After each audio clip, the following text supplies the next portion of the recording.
cela, parce que chargé de mission, ça peut vouloir dire beaucoup de choses, et je crois que d'un diocèse à l'autre aussi, ça peut vouloir dire des réalités bien différentes. Quand je suis arrivé ici à Poitiers, on m'a tout de suite dit que la fonction de chargé de mission, c'était d'aider le directeur diocésain à être bon dans sa mission.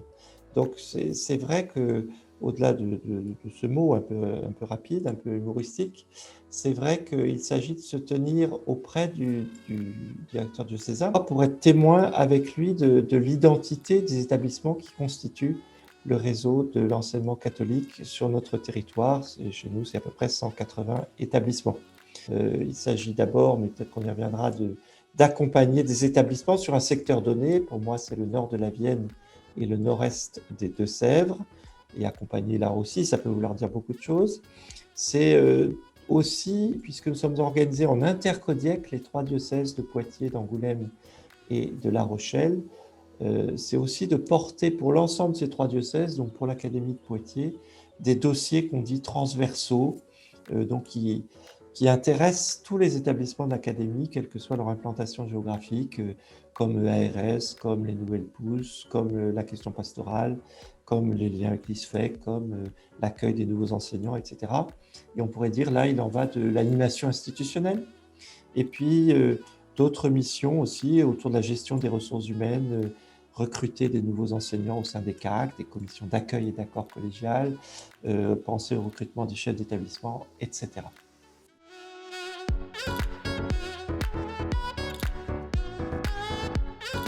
Il s'agit d'entrer en contact très concrètement avec les chefs d'établissement, soit qu'ils nous sollicitent, soit que de temps en temps on aille vers eux prendre quelques nouvelles. Et lorsqu'ils nous sollicitent, souvent c'est pour, en espérant un conseil, un soutien, une écoute toujours. Alors ça peut être des choses assez techniques, hein, sur les relations avec des parents, sur des questions financières, économiques, juridiques, pédagogiques, éducatives. On peut intervenir sur l'ensemble de ces champs. Non pas que l'on sache tout, mais qu'on ait un peu l'interlocuteur avec lequel le chef d'établissement prend l'habitude de dialoguer, de traverser des questions, et parfois simplement les écouter, les aider à mettre à distance. Et puis parfois, il faut y revenir, il faut aller dans l'établissement, travailler avec eux, travailler avec leurs équipes. Donc là aussi, ça élargit, et c'est aussi ça l'accompagnement. Alors sur une question pédagogique, sur une animation institutionnelle, etc. Et puis, c'est aussi soutenir le chef d'établissement en participant à quelques-unes des instances de l'établissement. Nous sommes membres de droit du conseil d'établissement, nous sommes membres de droit du CADOGEC, puisque nous sommes aussi délégués de la tutelle. Et puis, si on complète, ça peut être aussi parfois jouer le rôle de tiers, voire de médiation quand il y a des conflits ou en tout cas des questions relationnelles. On peut être aussi amené à se déplacer pour rencontrer des parents avec le chef d'établissement, pour rencontrer un personnel au GEC, pour rencontrer un enseignant et aider ainsi à la relation. Et puis également, cet accompagnement, il peut se jouer en visitant, là c'est un lien évident avec l'ISFEC, les professeurs stagiaires, qu'ils soient du premier ou du second degré. C'est aussi l'occasion de manifester notre intérêt pour l'établissement et toujours l'occasion d'une rencontre avec le chef d'établissement pour faire le point.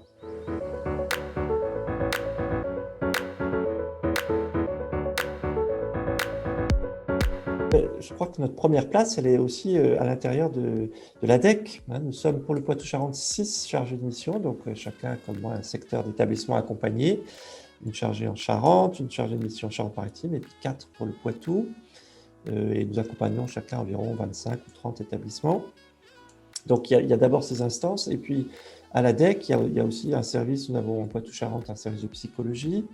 Donc nous sommes aussi en binôme avec une psychologue dans notre secteur, donc il y a aussi des liens assez étroits. Évidemment, on a un service comptable, des experts un peu sur des questions techniques, donc on consulte souvent. Un service de secrétariat, mais qui s'occupe aussi du recrutement des enseignants suppléants. Donc c'est aussi des liens très importants, décisifs. Nous participons au travail du conseil de tutelle, donc c'est aussi une instance importante, évidemment. Et puis selon les missions qui nous sont confiées, on peut participer, qui à la commission de l'emploi, qui a des instances, alors aussi diocésaines pour tout ce qui est pastoral, et c'est mon cas, donc dans les 3 diocèses ou dans la province. voilà, de différentes instances. Et puis, il y a également les liens qu'on essaie de créer où, lorsque nous sommes invités à des rencontres, à l'inspection académique, au rectorat, là aussi, plutôt sur des questions techniques. Par exemple, cette année, la fameuse gestion des PIAL, beaucoup de decks ont été occupés par cela, mais aussi le suivi des enseignants stagiaires, par exemple. Voilà, c'est autant de rencontres possibles avec ces instances du ministère de l'Éducation nationale. Et puis, encore une fois, toutes les instances et les acteurs dans les établissements, beaucoup d'OGEC, qui sont quelques appels, hein, qui sont des personnes avec qui on collabore très régulièrement.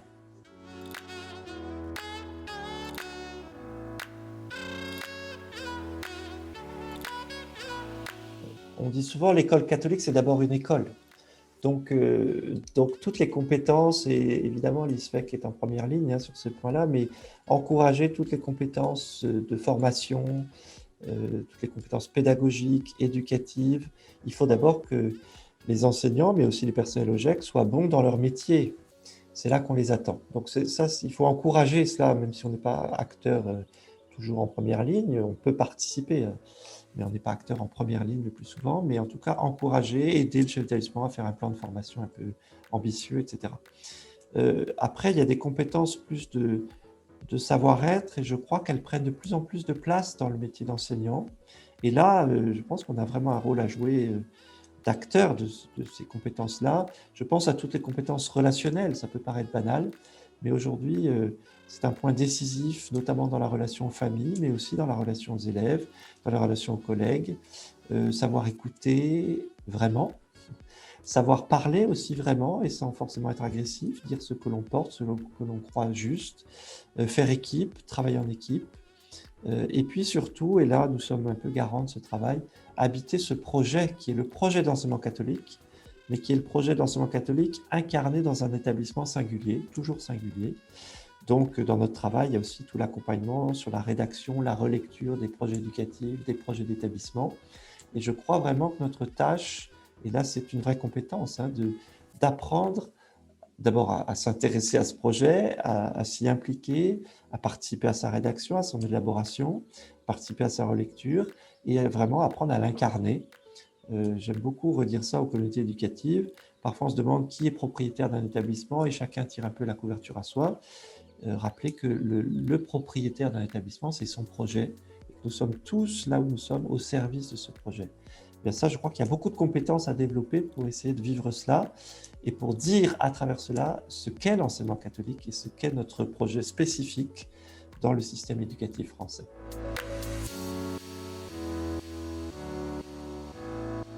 Très clairement, l'aspect relationnel, voir des gens très différents, des points très différents tous les jours, et être beaucoup, je crois, dans l'écoute, dans l'analyse de ce que l'on me dit, essayer de mettre en valeur ce qui se fait déjà, et puis d'aider à progresser vers toujours un peu plus, toujours un peu mieux. Donc cet aspect relationnel, on est beaucoup, et j'essaye d'être le maximum sur des questions du sens de notre projet.